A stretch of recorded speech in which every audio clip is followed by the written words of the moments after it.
Кузгуннун өлүмү. Каналды колдоо максатында бейне жазбага лайк басып, достарыңызбен бөлүсүп, тиркелүү батырмасын басып, каналга тиркелиңиз. Келесі бейне жазбаларды жиберип алмас үчүн коңурауды да басып коюңуз. Бейне жазбаны соңуна дейин көрүңүз. Таң сібірлеп атып келет. Шығыс көкжиек құлан ектеніп, күн мен түн өзара тартысқа түскендей, дүние көгілдір мұнарға оранып сәл тұрды да, көп ұзамай жарық сәуле үстемдік ала бастады. Таң шапағы жота жондар мен жалама жартас беттерін арайға бөліп, түн қараңғылығы теріскейдегі орман алқабына терең құз шатқалдарға қарай шегініп бара жатты. Бүгін күн ашық болатын түрі бар. Сай-сайдан үлпілдей көтерілген ақ үрпек тұман тез қанаттанып, бір-біріне тұтаса жылжып, тау мойнына орылған ақ шарбы бұлттар легіне біртіндеп қосылып жатыр. Бұл Жоңғар Алатауының Тоқта тауына тірелетін терістік сілемдерінің бірі еді. Төменде өз етін өзі жұлып жеп, ақ көбігін аспанға атқан тентек өзені буырқанады. Аңғардың сол жақ қапталындағы ұялы жартастардың бірінде қонақтап отырған кәрі құзғын, секі тастың жиегіне таман жақындап, ұшуға қам жасағандай, шалғысы қысқа доғал қанаттарын қомдап қойды. Бір кездегі көмірдей жылтыраған қанат құйрығы бозаң тартып, мойын жүні буырылдана бастапты. Ол тырнағы тұқыл, әлжуаз аяқтарын барбаң басып, төмендегі аса өзен ағысына үрейлене қарап, сәл отырды да, жатын мезгіл жетті деді, өзіне өзі дем бергендей. Кеше күні бойы жаңбыр жауып, төңіректі тұман тұмшылап алғандықтан ұяда ұзақ отырып қалған. Жер бедері күңгірт тартып, жем қарасы көрінбесе, аспанға көтерілгенде не бітіресің? Босап қалған жемсауы құрғырда шыдатпай мазалай бастап еді. Әсілі, тұмсықты мен тырнақты да құзғыннан бұрын қозғалатын құш жоқ. Әлгі қазақтар айта беретін, құзғын сәріңіз осы. Құстың бәрі қыран емес, қалаған уақытта ұшып, көңілі ауған жемнің барған бойда бас салатын. Құзғындарға ерте қамданбаса болмайды. Осы ойға берік бекінген ол алды-артына асықпай барлап алып, қарсы қапталға қарай ұша жөнелді. Қос қанатын сабаудай қағып, аршындай сілтеп барды да, келесі сәтте қылықтай өрлеп, жылдам шарықтап кетті. Сол беті бірнеше айналым жасап, белгілі биікке шығып алған соң, түстікке қарай бет түзеді. Сол жақ қанатта ақбас шыңдары күнге шағылған Жоңғар Алатауы, оң қанатта үлкенді кішілі елді мекендер. Соңғы 7-8 жылда бұл жаққа соқпай кеткені болмаса, бәрі де бұрын сан рет шарлап, ризығын татқан таныс өлкелер. Бұл өзі түстікте Ергентау мен Алатаудың арасын, терістікте Барқытбел мен Барлықты емін еркін жайлаған жасамыз кәрі құзғын еді. Кәрі болғанда мұның жасын дәл санаған ешкім жоқ. Тек бір нәрсеге ат қоймай, айдар тақпай жүрмейтін қазақтар құзғын мың жасайды деп есептейді. Заты осы сөзде жан бар. Олай дейтініміз, мына құзғынның әке шешесі сонау Шыңғысхан заманын өз көзімен көргендер. Жер қайысқан қалың әскердің соңына ілесіп, қонып аттанған жерлерінде қан сасып қалатын мол сарқытынан талай дәм татқан кәрілер. Мұның өзінің де көрген білген аз емес. Арғы Шыңғысханды көрмесе де, бергі ойраттардың әйгілі қонтайшыларын талай жорыққа шығарып салған. Сәйгүлік аттарын ойнақтатып, қолдарына қыл шашақты қызыл жала ұстаған қалмақтар Алтай мен Ерентау арасын ұзақ жыл шаңдатты ғой. Шіркін, ол да бір тоқшылық заман еді-ау. Сай мен сала, ой мен қыр, мыңғыраған малға, аң мен құсқа сыймай жатушы еді. Жүрек жалығар жемді қайдан табам дейтін емес, көк жүзіне көтерілсең болғаны ризық дегенің шашылып жатады. Сол бір қыл шашақты туыстап, жырық еткен қызғылт шапан киетін айдарлы адамдар әрі қатал, әрі жомарт тұғын. Олар басқа екі аяқтылар секілді өліктерін жерге көмбей, әлде бір киізге орап, далаға апарып тастайтынды. Жыртқыш аңдар мен құзғын құмайлар азықтан тарықпаушы еді. Алмас қылыштары жарқылдап, өмірі ас арқасынан түспейтін сол айдарлы адамдар қайда қазір? Бірін-бірі өлтіріп, қырып жоюға келгенде, екі аяқтылар жыртқыш аңдардан бірде кем түспейді. Әлі есімде, бір жылдары әлгі айдарлы адамдарға күншығыс жақтан завал келді. Аттылы жаяулы аралас қалың әскер.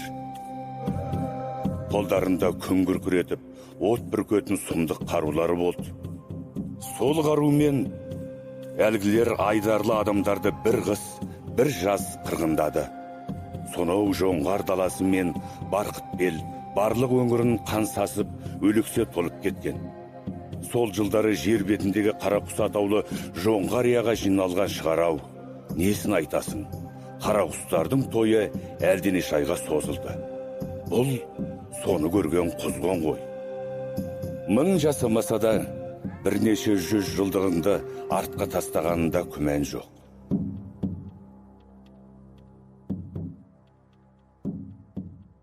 Құзғын бұл жолы шекараның арғы жағындағы Бұратала, барлық тауларында ұшып келе жатқан. Шекараның не екенін өзге құстар ажыратпаса да, көп жасаған кәрі ептеп шамалайды. Әр тұсқа орнатылған ала бағандар, тау жотасын жүлгелей тартылған сым торлар, сол тордың түбіндегі жанама соқпақпен ит жетелеген әлде бір адамдардың ары бері жүретін бұл тұста қатаң күзет барын аңғартады. Жалпы, дүниенің қожасы екі аяқтылар ғой.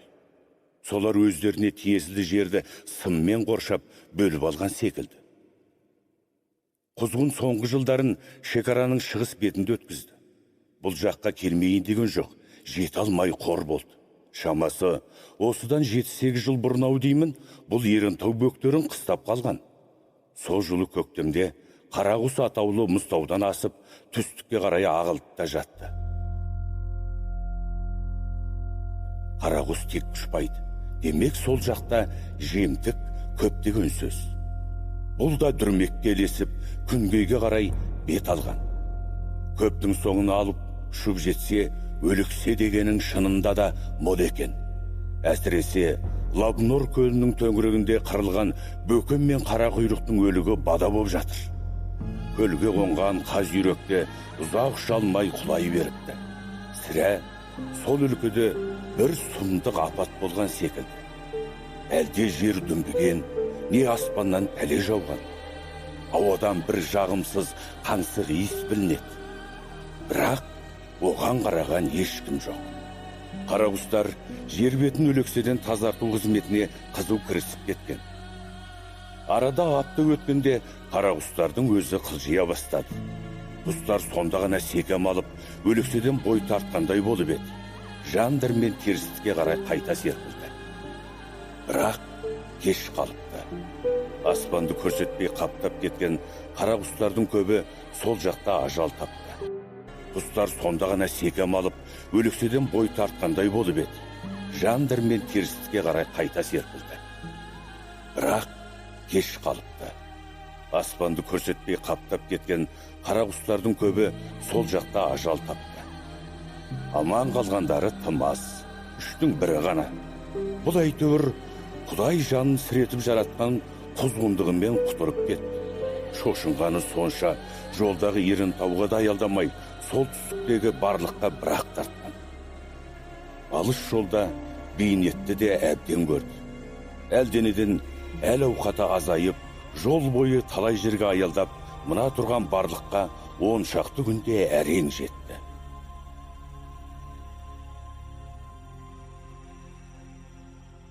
2-3 жылдай барлықтың жылы күнгейін қыстап, ілде байлап, жан сақтады. Арада тағы бір жыл өткенде бұл соңғы рет ұя басқан. Бұрынғыдай бойдалып бара жатқан желікте қызу да жоқ. Қиуадан қосылған ата құзғынның ырқына көніп қалғаны бар. Көктемде әдеттегідей 2-3 шұбар жұмыртқа тапты. Сол жолы бұған ұя басуда оңай болған жоқ. Мамық жүні сүйіліп, төс сүйегі шодырайып, әбден жүдеп кетті. Бірақ керегіне еңбегі еш болды. Екі жұмыртқаның бірі жарылмай бітеу күйінде қалды да, екіншісінен шыққан шалажансар балапан қатарға қосылмады. Сол Лабнор сапарынан бір пәле жабысқаны анық. Содан еш жиғаны биыл ғана. Бұдан кейін ұя баспайтында болар. Мұның бойынан жат бірдеңе сезім екен, ата құзғандар да бұрынғыдай өліп өшуін қойыпты. Кәрі құзғын тау жоталарынан тым алыстап кетпей, бөктірлей ұшып келе жатты. Қос қанатын оқта текте бір толғап қойып, аспан төсінде қалықтап сырғиды. Жерден қараған кісіге көгілдір мұз айдынында жалғыз жаттығып жүрген қара киімді спортшыны еске салар еді. Бірақ құс мекені көкте болғанымен, бар назары жерде. Шын шүйіліп, тесіле қарғанда құзғынның көз жанары дүрбіден кем еместі. Ағаш басынан топталып ұшқан торғай мен ін аузында жорғалаған тышқанға дейін анық көрінеді. Жер беті қыбырлаған тіршілік. Тырнақты мен тістінің, әлсіз бен күштінің мәңгілік шайқасы. Ұшқан құс, жүгірген аң, бір тамақтың әлегімен жанталасып жүр. Бұдан сал төменде жер бауырлай ұшқан бөктерге жағалтай, күйкентайлар сыпсын қағады. Сонау бір айтақырда әлде бір кірпік шешен қамшының өріміндей қарашы бар жыланның құйрығын тістеп, домаланып қатып қалыпты. Жыланның ұзын бойы қызыл ала қан. Кірпіні сабылаймын деп, діңкесі құрып біткен секілді. Кірпенді сүйікті асынан өлсі айырыла ма, құйрықтан кеміргеннен басынан бір-ақ шығады. Бұл да тіршілік үшін күрестің бір түрі. Табиғат жан иесін несібесіз жаратпаған ғой. Біреуге тіс, біреуге тырнақ берсе, кірпіге тікенді сауыт сыйлаған. Сонау бір қырқада қос құлағын жымырып алып, көкше қоян зырлап барады. Төрт аяқтың қорқағы әр жерге бір тоқтап, секектеп барды да, шоқ қарағаның арасына кіріп жоқ болды.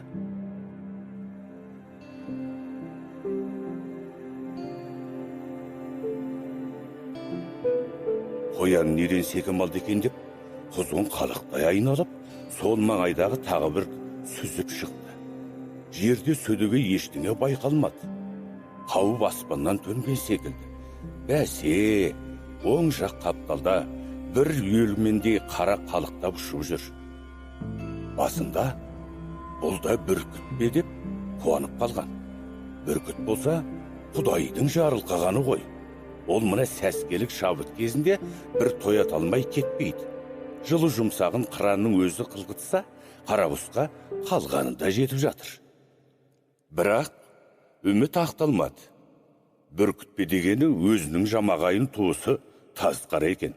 Сыртынан қопа қардай боп көрінгенімен, бұл да өздігінен тірі тышқан ұстай алмайтын әлжуаз сорлы. Құдайым құзғынды да туыстыққа жарытқан ғой. Тазқарадан басқа Ақбас күшіген, Құмай дейтінде ағайындары бар. Бәрі де тұяқ қимылдата алмайтындар. Ал әзір асқа тұмсық суға келгенде алдарына жан салмайды. Өздері сұмдық мешкей, өліксе көрсе, өліп кете жаздайды. Құзғынның тағы бір таңғалғаны, биыл бұл өлкенің жота жон, сай саласының шалғыны жапырылмай, сол күлі жайқалып тұр екен. Мына далада бір өзгерістің болғаны анық. Әйтеуір, басты бірдеңенің орны толмай тұр.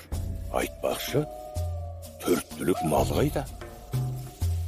Ана жылдары осындай жаз айларында жайлауға қарай қора-қора қой шұбырып жатпайтын бе? Үйездеген жылқы, табын сабынымен жүретін мама сиырлар қайда? Сай салада, бұлақ бастау бойларында жұмыртқадай жұтынған аппақ киіз үйлер тұрушы еді. Ол да жоқ. Жайлау құлазып, ең қалыпты. Мынау сұмдық қой. Соңғы жылдары бұл өлкеде бір алапат жұт болды ма десе, оның да ізі байқалмайды. Құзғын бұл жақтағы адамдардың мал өсіруді қажетсіз деп тауып, қыл-құйрықты мен аша тұяқтыны құртып жібергенін білмейтін еді. Таңданып қалды. жан жануардың азайғаны қай бір жақсылық дейсің. Екі аяқтылар алдымен малды тауысып, соны соң өздері қырылатыны болушы еді, сонысы тағы қайталанып жүрмейгей. Осыдан 60 жылдай бұрын осы өлкеде сондай бір сұмдық апат болған есінде. Адамдар ауру індеттен емес, аштан қырылған. Қара жолдардың бойында адам өлігі үйіліп қалған. Егер ондай апат қайталанар болса, мына даланы өлікседен тазарту да оңай болмас. Кәрі құзғын тау қойнауларының мүлде иен қалғанын байқады да, жүрек жалғар бірдеңе кезгеме деген үмітпен етектегі елді мекендерге таман қарай ойысты. Мұнда да сол өзіне таныс ауылдар, солардың арасын қосқан тарам-тарам жолдар. Биіктен қарағанда қара лентадай боп көрінетін жіңішке жолдарда ерсілі-қарсылы жүтпеген атсыз көліктер. Өздері тіпті көп ақ, ағы, қарасы, қызылы, жасылы аралас жөңкіліп жүр. Бірақ керегі не? Бойларында қанып шер қаны, шоқыбалар еті жоқ. Кенет құзғынның көзі шырадай жанып, жүрегі кеудесіне симай атқалақтап кетті. Мәссаған, мына малды қара, апырай, 4 түліктен әлде тұқым бар екен-ау. Бірақ тымас, әр ауылдың іргесінде ірісі уағаралас шоқтана жайырып жүр. Мынадай шағын мал екі аяқтылардың өздерінен де артыла қоймас. Күзеті де қатты шығар. Кеш бата бітеу қораларға тас бекітіп қамап тастайтыны болар. Дала серісі қасқырда көрінбейді. Бөрі жортпаған өлкеде бөстігі қайдан болсын-ау. Үміті кесіліп, көңілі суыған құзғын ауыл маңынан алыстап кетті. Адамдар мекеніне тым жақындай берудің қауіпті жағы да жоқ емес. Не үшін екен, екі аяқтылар қарақұс атаулыны жек көреді. Ауыл аспанына жолап кетсең, қаруы барлар тарсылдатып мылтық атады. Мылтығы жоқтар елеген шелектерін даңғырлатып, аулаққа қуып тастаған жасығады. Соншама өшігетіндей бұлардың не бүлдіріп қойғаны түсініксіз. Қарақұстардың адам баласы түгілі тірі жан иесіне қиянат істеген жері жоқ қой. Күнкөріс тамағы ешкімге қажетсіз өліксе, жыртқыштар мен қырандардан қалған жемтік. Құзғын осынша жасқа келгенше тірі тышқанның мұрнын қанатты мекен. Сірі адамдар қарақұс атаулыны кез құйрықпен шатастыратын болса керек. Осында мұның тағы бір туысқаны кез құйрық деген сұңғанақ бар. Істейтіні ұрлық. Өреге жайған құртты ала қашады. Аулада жүрген тауықтың балапанын іліп кетеді. Сол сұмпай-ақ құс біткенде жексұрын етіп болды. Сондай-ақ адамдардың құстарды да өздері сияқты топқа жікке бөлетінін құзғынның іші сезеді. Олар бүркіт басатқан сұңқар, қаршыға, лашын, бидайық, ителгілерді қырандар деп әспеттесе, жаңағы тазқара, құмай, күшіген, кезқұйрық секілді мұның туыстарын қарақұстар деп тым төмен санайды. Қырандар айрықша жаралған, дегдар, ақсүйек құстар. Ал қарақұс тексіз деген сөз болса керек. Бұларды адамдар осы тексіздік үшін ұнатпайды. Жолы ауыр, ниеттері харам деп ойлайды. Қарақұстардың реті келсе, адам өлігінде шоқы жіберетінін кешірмейді. Сірә қарақұстар адам баласына бір ауыз жылы сөз естімей-ақ өтетін шығар. Кәрі құзғын осын ойлағанда дүниеден түңіліп кетеді.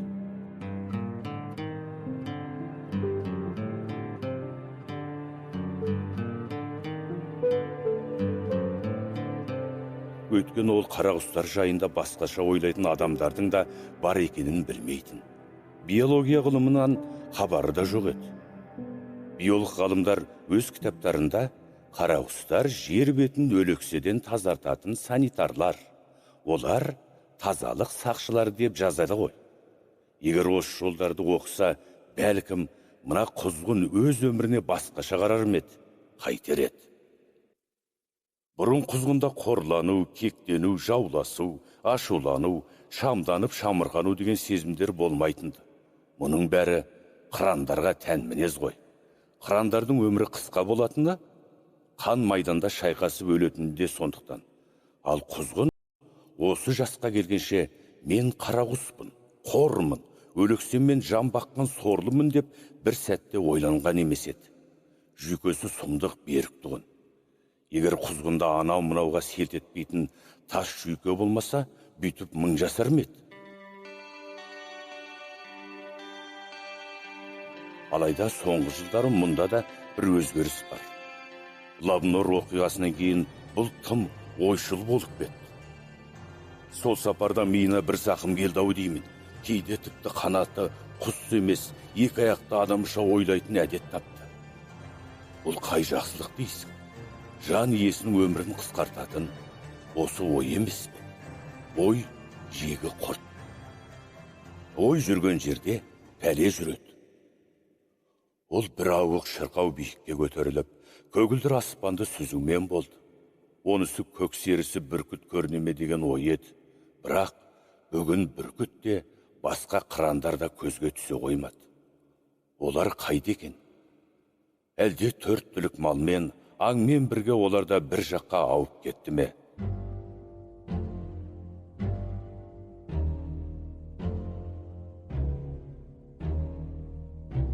Олай болмас.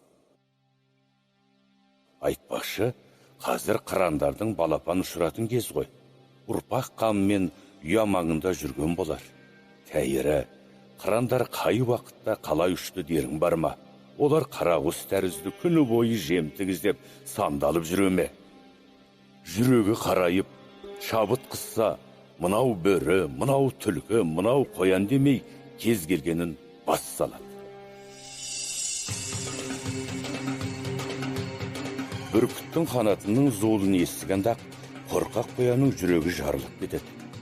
Азулы алты қарыс арлан қасқырдың өзі бүркітті көргенде кірерге тесік таппай жанталасады. Неткен жүрек, неткен қайрат десейші.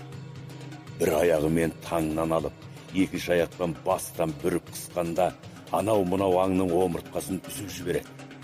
Болат тұяқтар бас сүйектің өзіне сықырдап еніп кетеді ғой. Қыран жемін шашып жейді деген рас. Соншама ерен ерлік, мол қайратпен алған аңды түгесіп те жемейді-ау. Жылы жұмсағынан бірер қарбытып ауыз тиетте, қалғанын пақырларға тастап жүре береді. Құзғын бүгін өзінің асыраушысы бүркітті іздеп көп сандалды, бірақ кезіктіре алмады. Мұндайда бір тазадан жарқ етіп шыға келетін қаршыға мен ылашында көзге түсе қоймады. Кіші қырандар дария бойында, не көл жағасында үйрек алып жүрме, кім білсін. Нағыз қызық сонда ғой шіркін.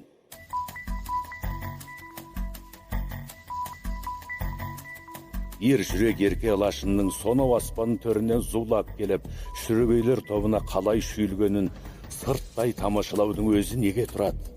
Кірпияз қыран балдырлы, батпақты жердегі үйрекке түсіп, зипа бойын кіргеткісі келмейтіні болар, қашанда құстарды ұшырып жіберіп, аспанда айқасқанды ұнатады. Әменде әлі жеткен алып та, шалып та жығады ғой. Лашынға жемнен көрі ойын керек секілді. Үйректер тобының ұйпа-түйпасын шығарып, нажағайдай жарқылдап, ойнақ салып бір кетеді дейсіз. Аспанда құс мамығы қарша бұрап, әпсетте бірнеше үйректің бойыны салбырап құлап бара жатқанын көресіз. Тентек қыран сол үйректердің ұзаса біреуін ғана тоят алады. Ал қалғандары манадан бері соңынан қалмай еріп жүрген тобырдың сыбағасы. Тәңірім, қырандарға ұзақ ғұмыр бергей. Олардың тұқымы құрып кетсе, қара құстардың көрген күні не болады? Кәріліктен бе, әлде өзекке түскен аштықтан әлі құрды ма, сәске түс шамасында қанатының талғанын байқады. Бір тұғырға қонып, аз кем тыныс алмаса болмас. Сол оймен сәл төменде ұшып, тал терегі мол өзен аңғарын сүзіп келе жатқанды. Кенет тал басында секектеп жүрген ала қанат сауысқанды көзі шалып қалды. Ясәт, Құдай бірдеңе берер. Сауысқан бұлардың жердегі барлаушысы ғой. Қызыл атаулыны алдымен сол көріп, басқаларға хабарлайды. Сауысқанның тамағы қашанда тоқ. ол жауыр атқа жабысып та, ауыл үйдің күркесінен жағалап та күн көрісін айыра береді. Дәл қазірде таяу маңнан әлде бір жиынды көріп тұрғаны анық. Бәсе, небәрі таяқ тастам жерде, тоғай арасындағы шағын алаңқайда бір топ қарақұс әлде бір жемтіктің кеудесіне мініп, сен же, мен же боп жатыр екен. Осы маңайға қаңғылестеп келген әлде бір есекті қасқыр жарып кетіпті. Көкжалдың өзі әлденеден секем алған болар, шабын жарып, майлы сүбеден бірер қарпы басапты да тастап жүре беріпті. Қасқараның үшеу төртеуі, Ақбас Құмайдың екі үшеуі есекті жәукөндеуге кірісіпті. Құмайдың күші мойын мен тұмсықта қой, қалың теріні шүбірекші жыртып боршалап жатыр.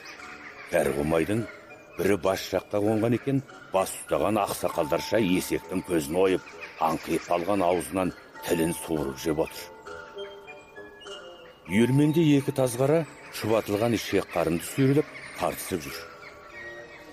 Орта толсын, мақтап жүреді екенбіз дегенде бөкіл болмысымен білдіріп, аяқ жақтан Құзғында келіп орын тепті.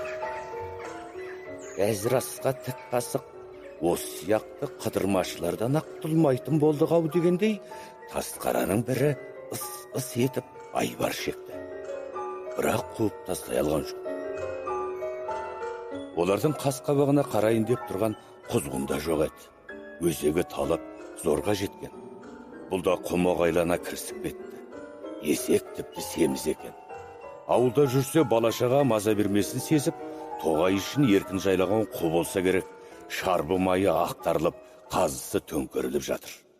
Құзғын қазғы артасына бірнеше рет қарбытып асап жібербеді, таяу тұрған Тазқараның бірі, бірден жылы жұмсаққа жүгірмей, сенде ет боршалап, еңбек етсейші дегендей, мұны қанатымен кейін қақты.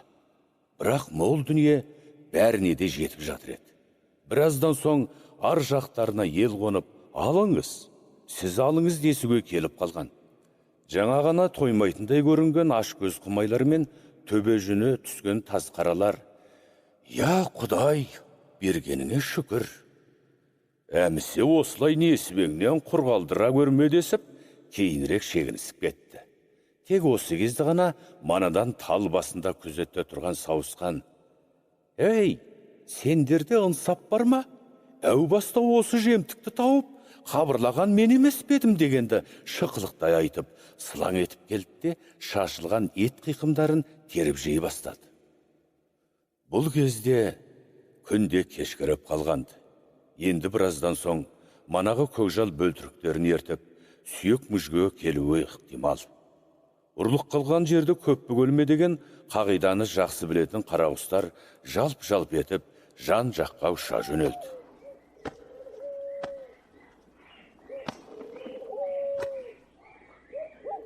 Бұл күні Құзғын тау бөктеріндегі орқаш тастардың біріне түнеп шықты.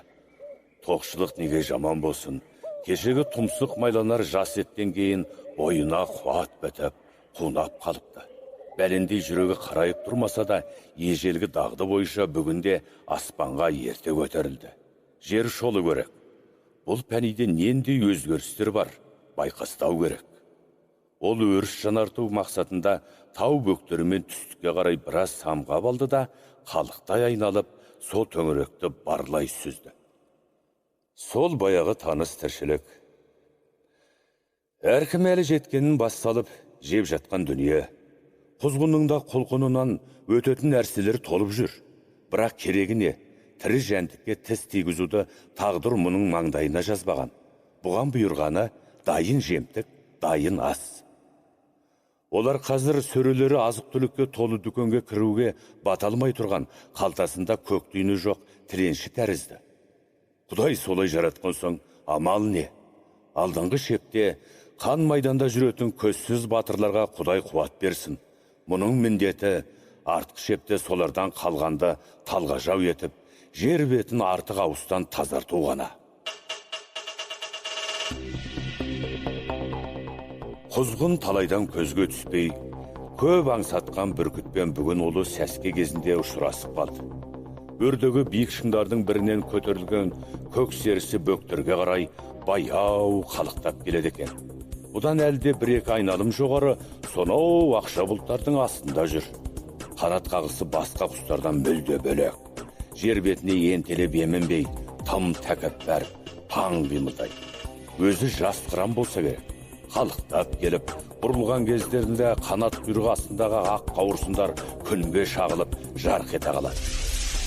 Паш шіркін! Нағыз тас түлектің өзі екен-ау деп сүйінді құзғын. Бүркітке бір табан жақындай түскісі келіп, өрге қарай бірер айналым жасады.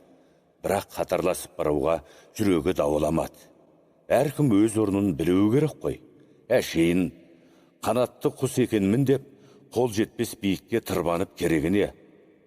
Бұл әдепті өз білмесе де, көп жасаған құзғын білуге тиіс. Ол қыран назарына ілгер тұсқа таман шарықтап барды да, алдияр тақсыр, бар екенсіз ғой. Бағынышты құлыңыз, бізде саяңызда қалқақтап жүріп жатырмыз. Дегенде білдіре қалбан қағып, шырқ айнала төңкерілді.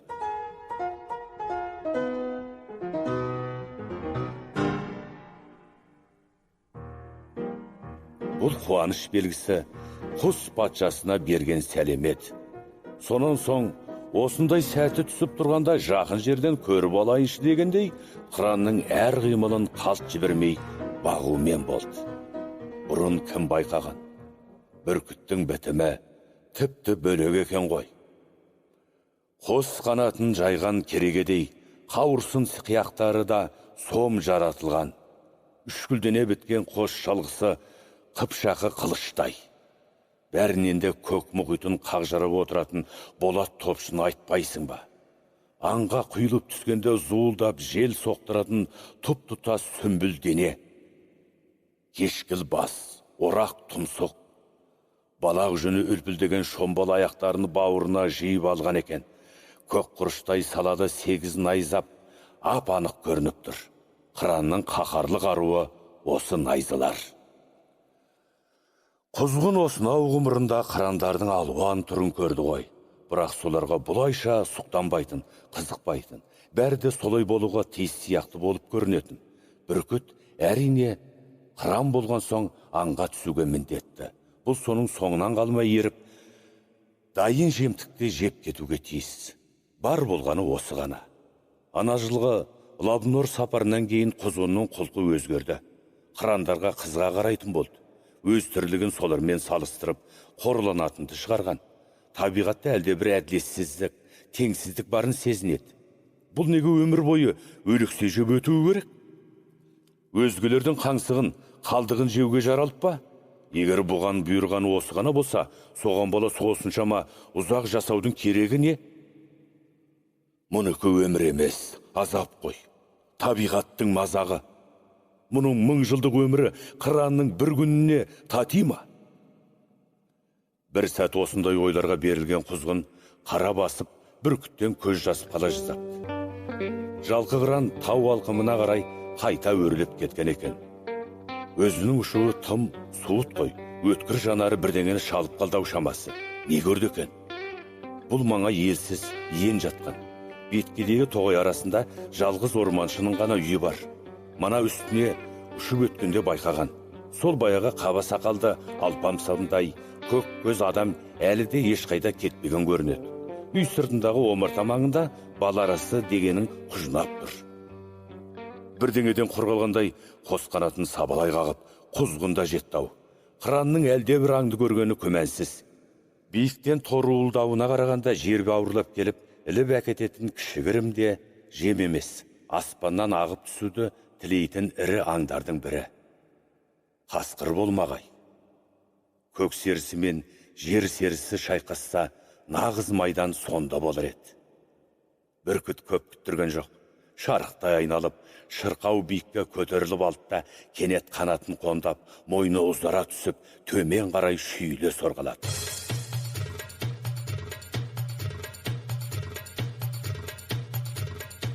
Көктен құлаған жайдың оғындай ағып келеді. Бұл кезде құзғында сол тұсқа барып қалған. Қырған қанатының зуылымен мұны ұшырып әкете жаздады. сол беті лақтырған тастай зымырап барды да орманшының үйіне тақау тоғай арасындағы бір алаңқайға жарқ етіп түсіп қалды.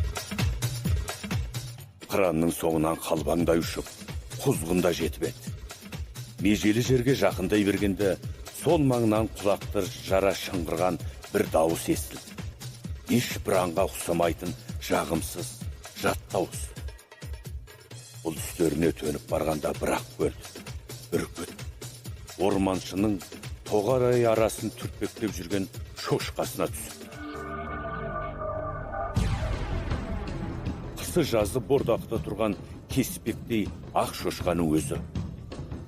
Бұрын алып жүрген үйреншілікті аңы болмаса да, жүрегі қарайған жас қыран шабыт кезінде өзін ірке алмас керек. Дағды бойынша оң аяқты бастан салыпты да, сол аяғын майлы бөксеге іліктіре алмай арпалысып жүр. Қыранның шеңгелді салуында қабы жоқ. Тек бөкседен бүрген болат тұяқтарды іркілдеген май қабаты ұстамай жырылып кете береді. Ақ шошқа құждай күшті немекен, үстіндегі бүркітті бұйым ғұрлы көрмей, жан дауысы шыға шыңғырып алып қашып жүр.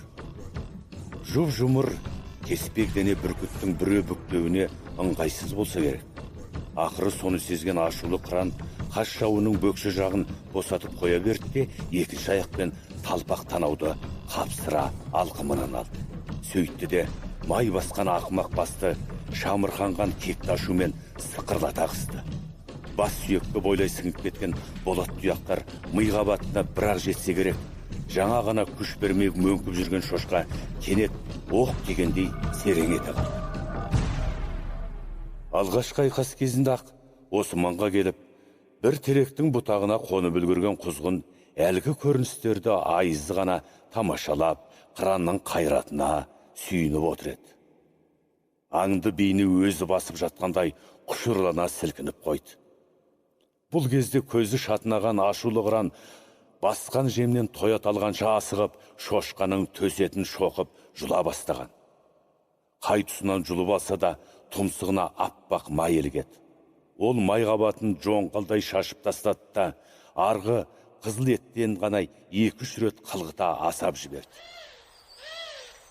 Бұл дуанда сауысқанның да жүрмейтін жері жоқ. Солардың бір-екеуі талбасына қонды да төңірекке жары салып шықылықтай бастады. Қазір сөз жоқ, таз қаралар мен құмайлар қаптайды. Құзғын ішінен мешкей немелер әжептәуір дүниені тағы да талапайға салатын болды деген өзінше соны уайымдап отырған. Алайда бұйырмаған дәмге дауа бар ма? Осы сәтте бұл күтпеген оқиға болды. Басында тапырақта жүгірген аяқ дыбысы естілді де, кенет шоқ талдың тасасынан қаба сақалды бір дәу адам шыға келді. Қолында мылтығы бар екен. Серейіп өліп жатқан шошқаны оның үстінде қанатын жайып жіберіп, ту сыртын бері тоят алып отырған бүркітті көрді де, еш ойланбастан мылтығын көздей бастады. Құзғын бір қатердің төнгенін сезіп, жан ұшыра ысылдап белгі берген. Бірақ кеш қалыпты. Сол сәт гүрс еткен мылтық дауысы шықты да, бейғам отырған қыран қанат серпуге де шамасы келмей, жалп етіп құлап түсті. Құзғын жан дірмен ұша жөнеліп, көкке көтеріліп, едәуір ұзап барған соң ғана есін жинады. Санасында құс патшасы өлді, аспан әлемі қырансыз қалды деген бір сәуле жарық етіп қайта сөнді. Сол беті бағыт-бағдарсыз сандалып ұша беріпті. Тек әлден уақытта өлген қыран есіне түсіп, жаңағы жерге қайта оралды. Тым төмендемей биіктен барлап жүр. Көзіне түскені орманшының үйі мен манағы тоғайдың арасында жанама жол бар екен. Төрт бұрышты сандықтай ғана бір қызыл машина сол жолмен баяу жылжып келді де, теңкиіп жатқан шошқаның қасына тоқтады. Ішінен бір аужаулықты әйел мен манағы қаба сақалды еркек шықты. Еркек қолын шошыңдатып, әйеліне бірдеңелерді самбырлап айтып жатыр. Соны соң көліктерінің бөксе жағын аңырайта ашып қойды да, өлген шошқаны екеулеп көтеріп, соған салып алды. Қыранның сұлбасы көрінбейді. Сірә бір қалтарысқа лақтырып жіберсе керек. Тұла бойын өмірі бастан кешпеген бір бейтаныс сезім бидеп алған құзғын аспан төрін біраз кезіп жүрді де, бас жақтағы ессіз екі тастардың біріне қонып қанат суытты. Оған өлім жаңалық емес, өліксе де таңсық емес. Бірақ қыранның өлімі оның жанына қатты батты. Дүниеде өлімге қимайтын асыл тектілер болады ғой. Бүркіт те соның бір еді. Әлсіздердің асыраушы қамқор еді ау. Көз алдынан манағы қаба сақалды дәу кетпейді. Сол адамның қыранға неге оқ атқанын түсіне алмады. Шошқаға болысқаны ма? Қыранның қасында шошқа деген не ол? Адамдар қыран құстарды ардақтап, қолдарына түссе мәпелеп бақпайтын бет. Басына шытыралы томаға кигізіп, балағына сәнді бау тағып, аңға алып шығатын еді ғой. Ондай аяқ баулы бүркіттердің түлкі мен қоянды қынадай қырып, адамдарға олжа салғанын бұл талай рет көрген. Ал сонда мына қаба сақалдыға не көрінді? Әлде ол қыранның қасиетті құс екенін білмей ме? Жан баласына жан ашымайтын, шектен шыққан жауыз ба? Әй, солай шығар. Қырандардың ғұмыры қысқа болатынын, ерлердің қашанда қан майданда шайқасы өлетінін бұл білуші еді. Ал адам қолынан мерт болғанын көріп тұрғаны осы. Ол кешке таман орманшының үйіне дейін ұшып барып, сол маңды тағы бір рет шолып қайтты. Ауданның іші көк түтін. Қаба сақал мен әйелі отты лаулата жағып қойып, манағы шошқаны үйітіп жатыр. Сірә отқа қақтап жейтін шығар деп ойлаған. Ал шын мәнінде орманшы арам өлген шошқасын ертең базарға апарып сатудың қамында жүреді. Сол күні құзғын тым алысқа ұзап кетпей, тау бөктеріндегі қожыр тастардың біріне қонақтап шықты. Түні бойы көз ілмей, аза тұтумен болды. Аштықтан өзегі талып, қалтырағанында елең қылмады. Бұл үшін енді тіршіліктің еш мәні қалмаған секілді. Өзінің осынау өмірде неге соншама ұзақ жүргеніне қайран қалды. Дүниеден қырандар кетіп жатқанда, мұның сүйретіліп тірі жүруі ақылға сыймайтындай көрінген. Дүниенің қожасы адам өмірде өлшеулі. Адамдар құзғынды тым ұзақ жасаған үшін жек көруі мүмкін ғой. Жетер. Бұл иттірліктің бұған ешқандай өкпесі жоқ. Енді өле беруге де болады. Ол бүгін аспанға күндегісінен де ертерек көтерілді. Шығыс жақ қызыл арайланып, жер бедері енді ғана көріне бастаған. Басқа жаққа бұрылмай, тура орманшының үйіне қарай тартты. Әлде бір ширықтың ашумен екпіндей ұшып келді де, сол маңда баяу қалықтап жүріп алды. Ендігі жауы қаба сақал. Соның басына қона кетіп, көзін шоқып, алмайынша кей қайтар емес. Соның оңтайлы сәтін күтіп жүр. Аулада тұрған қызыл машинаның маңы абыр-сабыр. Қаба сақал мен әйелі кесек-кесек майлы еттерді машинаның артқы қуысына қаттап салып жатыр. Бір жаққа жол жүретін болса керек. Өз ойын іске асыруға асыққан құзғын құлдырай ұшып, ауланың үстіне төніп ақ келіп еді, үлгіре алмады. Қаба сақал соның арасынша ылп етіп үйге кіріп кетті. Едәуір ұзап барып, қайта оралған. Бірақ бұл жолда сәті түспеді, кеш қалыпты. Бұл кезде қаба сақал әйелімен екеуі машинаның алдыңғы жағына қатар жайғасып алған. Көп ұзамай орнынан қозғалып та кетті. Қызыл машина қақпадан шықты да, ағаш арасындағы суыртпақ жолмен құлдыраңдай жөнелді. Содан біраз жерге дейін шаңдатып барып та, кілт солға бұрылып, темір көліктер ағылып жатқан күре жолға түсті. Құзғын да одан көз жазбай, дәл үстерінде қалықтап келеді. Алда не істейтіні өзіне де анық емес. Бар білетіні ана қаба сақалдан қалайда кек қайтару керек.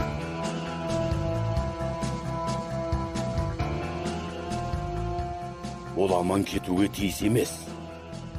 Құзғын сонау темір сандықтың ішінде кетіп бара жатқан жауына еш айла жасай алмайтынын ойлағанда күйініштен жарыла жаздады.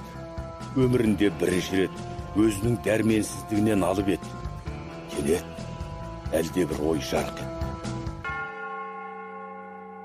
Соған керемет қуанып кетті өзі. Енді анау қаба сақал мінген көліктің көзін шоқығаннан басқа амалы жоқ. Соның көзін ағызып жіберсе, иесі де ұзап кете алмайды.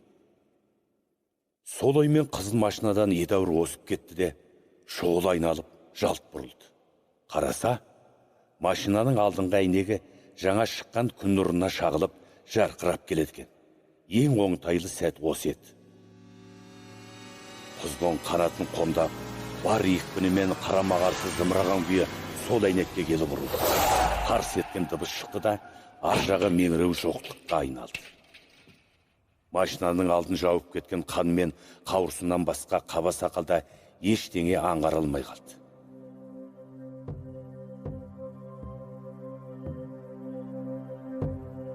Арада бір апта өткенде газеттер мен теледидар табиғат ғажайыптары деген айдармен мынандай хабар таратты.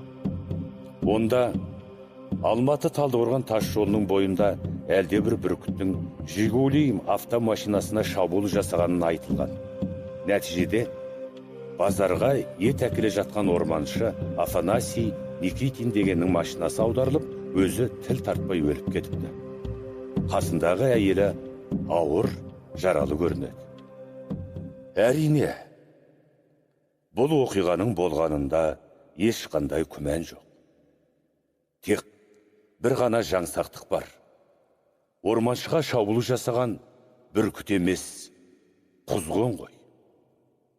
Сөйтіп, қашанда даңқ пен дақпыртқа табынған адамдардың кінәсінен ол байғұстың 1000 жылда бір істеген ерлігі де өзіне бұйырмай басқаға телініп кетті.